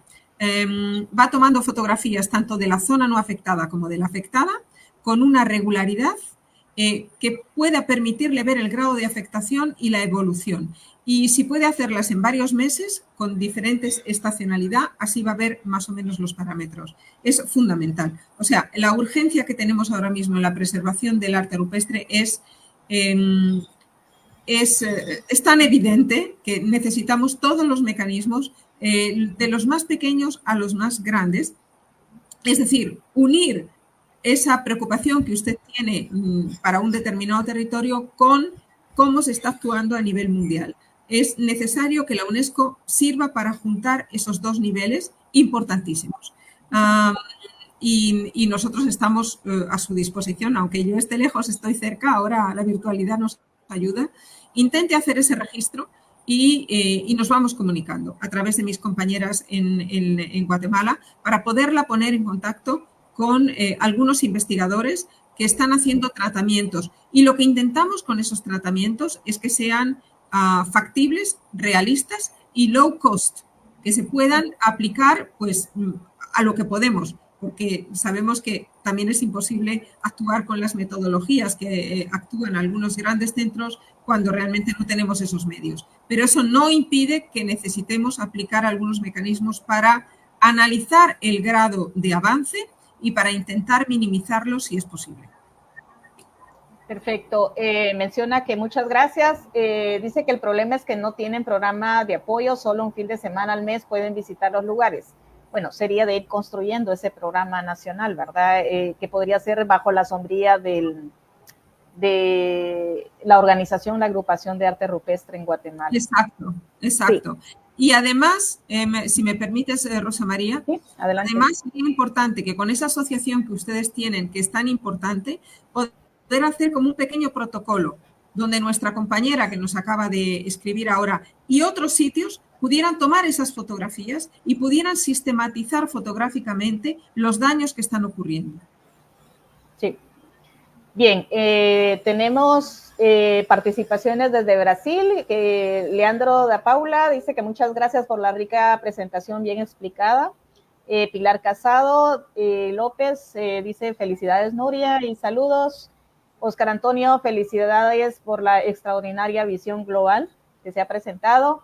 Y en relación a la nominación de las Islas del Caribe, Sebastián Minot menciona que en 2007 y 2008 se había trabajado en una propuesta de inscripción transnacional en serie del arte rupestre de las Antillas en la lista del Patrimonio Mundial.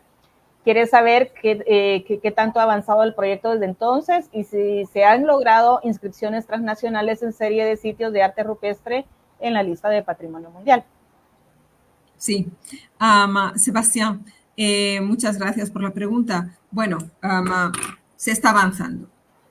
Yo quiero decir ante todo que la comunidad del Caribe es una comunidad que tiene que construir todavía relaciones más estrechas entre el Caribe hispano, el Caribe francés y el Caribe inglés. La UNESCO sin duda es una plataforma para ello y yo creo que cuando yo dejé el proyecto, la verdad es que pienso que había un gran interés por parte de Francia en avanzar. Tengo entendido que también ahora mismo la República Dominicana está fortaleciendo mucho más todas sus políticas en relación a la preservación del arte rupestre en la isla. Esto es importante.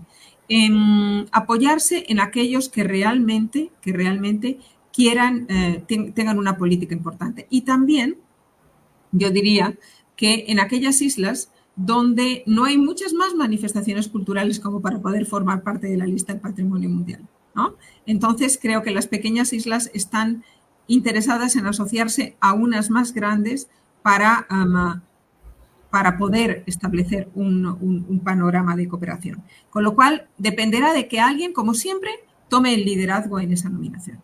Y así es, porque en una nominación transnacional siempre tiene que haber uno a la cabeza. Cuando hay uno a la cabeza, evidentemente el resto forma parte de esa nominación. Cuenta solamente el país que lo ha presentado como líder de esa nominación y, por lo tanto, muchos de los demás están muy a gusto porque así pueden seguir ellos también presentando otras nominaciones.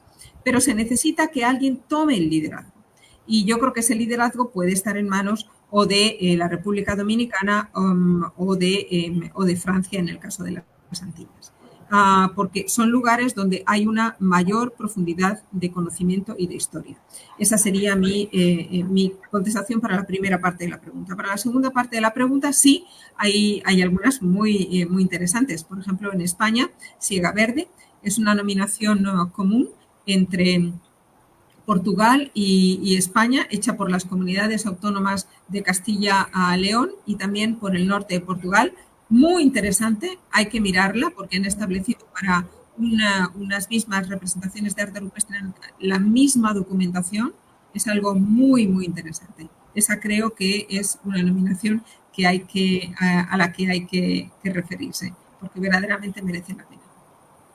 Bueno, tenemos otra intervención. Ricardo Pérez pregunta, bueno, primero da las gracias por la presentación y pregunta cuál es la importancia de inscribir los sitios en la lista del Patrimonio Mundial de la UNESCO y qué representa para los sitios en cuestión de recursos, gestión y conservación. Bien, es una pregunta muy grande, pero si la quiero hacer chiquita en la respuesta, diría que la lista del patrimonio mundial es una lista de responsabilidades, no es una lista de lugares para la visita. Es una lista de respeto de la comunidad internacional por algunos de los lugares que consideramos que nos pertenecen a todos por su grandeza, por su importancia, por su interés y porque necesitamos que formen parte de nuestra propia identidad también. La ventaja que tiene la Convención de Patrimonio Mundial es que la UNESCO puede intervenir en el caso de que algunos gobiernos decidan no cuidar o no proteger algunos de los sitios que han sido inscritos. Entonces, la comunidad internacional tiene un peso para llamar la atención sobre el país y para colaborar con el país. La Convención del Patrimonio Mundial no es simplemente para decirle al país, no, esto no se puede hacer, es para poner a disposición del país una enorme comunidad de expertos para encontrar la mejor solución a la conservación y al desarrollo. Y eso es el kit de la cuestión, ese es el ADN de la Convención. Normalmente la UNESCO siempre se entiende como la enemiga, la que va a decir que no al desarrollo, y no es así. La Convención desde un primer momento estableció los parámetros y las pautas para colaborar con el país en encontrar la mejor solución para la preservación de los sitios, entendiendo que los lugares también están sujetos a una evolución con la evolución de los tiempos. ¿De qué es lo que se beneficia un sitio de patrimonio mundial? De esa comunidad de expertos, de algunos fondos para restauración, de formar parte de un comité que al mismo tiempo decide sobre el patrimonio de los demás. Y yo diría que el beneficio también para los países es que los estándares del patrimonio mundial deberían de establecerse como efecto dominó a todo el resto de los estándares de protección de patrimonio nacional. Ese es el artículo 5 de la Convención que normalmente no se lee. Los artículos de la Convención que se leen es a partir del artículo 7, ¿no? ¿Cómo se nominan los sitios? Pero no. El artículo 5 es que esos estándares deben de convertirse también en estándar nacional. Y eso verdaderamente creo que es muy, muy importante. Una vez en mi despacho me visitó un alcalde de una ciudad que no voy a decir cuál es, y me dijo, bueno, es que cuando la Convención de Patrimonio Mundial y cuando mi sitio fue inscrito, mi ciudad fue inscrita, yo no era alcalde, así que ahora yo no asumo esa responsabilidad. Y entonces le expliqué muy bien que la Convención del Patrimonio Mundial no está sujeta a ninguna política específica, que es un texto de derecho internacional público al que el país como tal asume su responsabilidad en relación a la comunidad internacional y que por eso le tocaba asumir todo lo que había ocurrido antes y la decisión de su gobierno nacional de inscribir su ciudad. De manera que es una arquitectura internacional para preservar y para asegurar esa conservación de valores que entendemos que son de todos. Gracias. Bueno, y en el caso de Guatemala, que también es una política nacional desde que forma parte de la Constitución de la República con un artículo específico también. Bueno, tengo otra pregunta de Matthew Menager.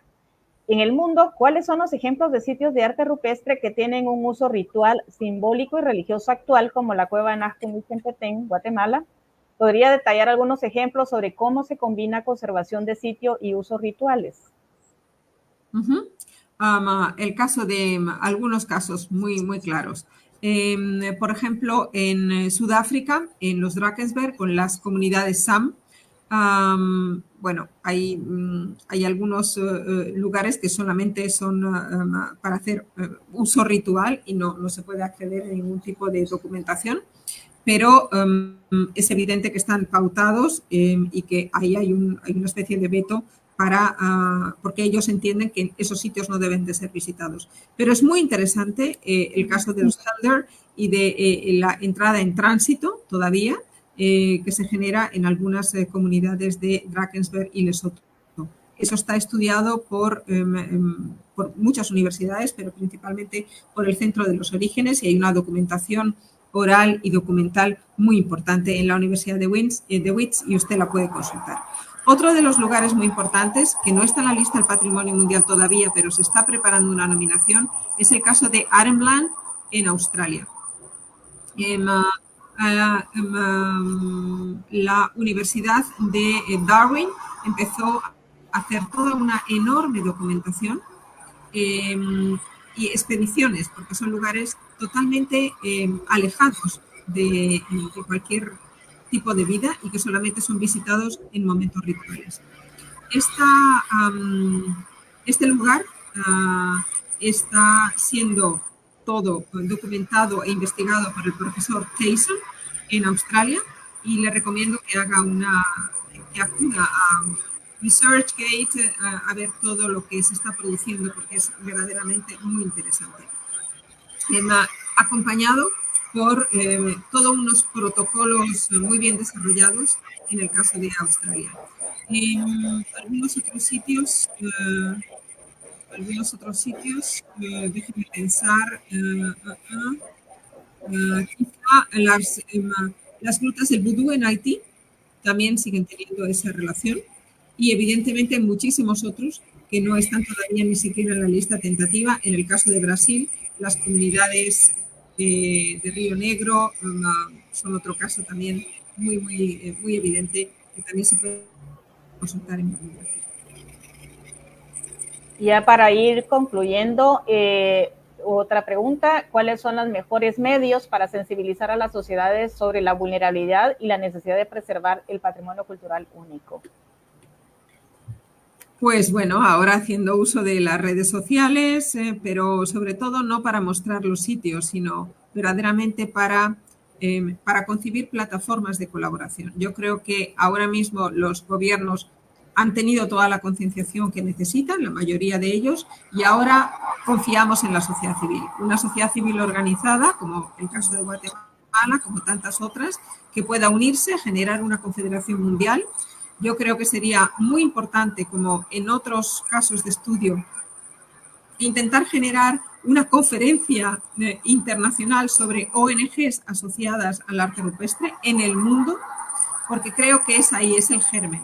Es la comunidad local, es el interés local y los estándares internacionales de conservación. Creo que es verdaderamente importante para nosotros pasar el mensaje a través del ejercicio, a través de la práctica. Y esa práctica la desarrollan las comunidades de interés, las asociaciones locales, la sociedad civil organizada. Por lo tanto, creo que el futuro del arte rupestre cuenta mucho con esa capacidad de la sociedad civil organizada.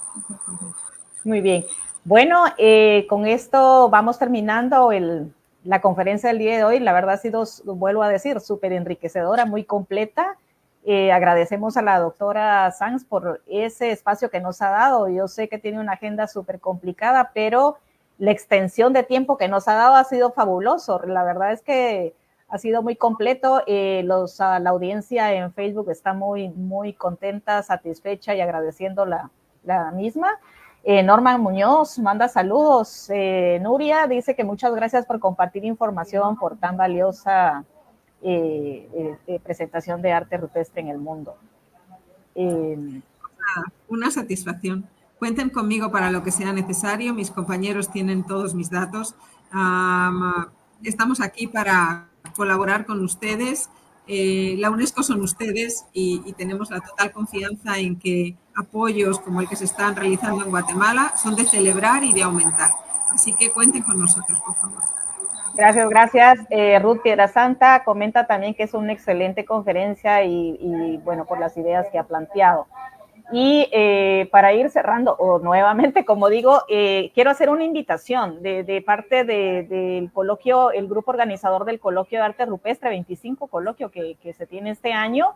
Va a ser del 2 al 6 de septiembre con una modalidad híbrida. Están invitados a presentar los que tengan resultados de trabajo, que quieran participar, reciben título y resumen hasta el 30 de julio del presente año.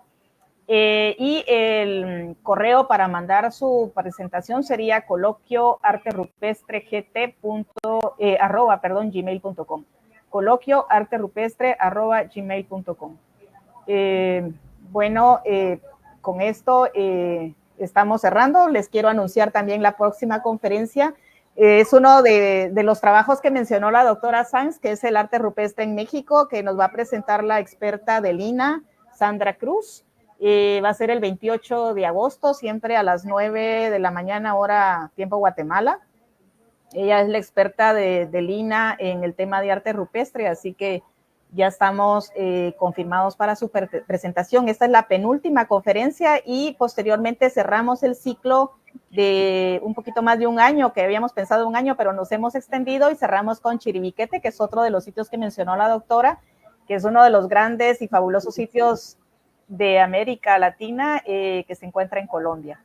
Entonces, bueno, hemos tenido participación de Brasil, de Belice, de Estados Unidos, por supuesto Guatemala, así que muchísimas gracias. Quiero dejar finalmente a mi colega Matthew Menager de SEMCA para hacer un anuncio final.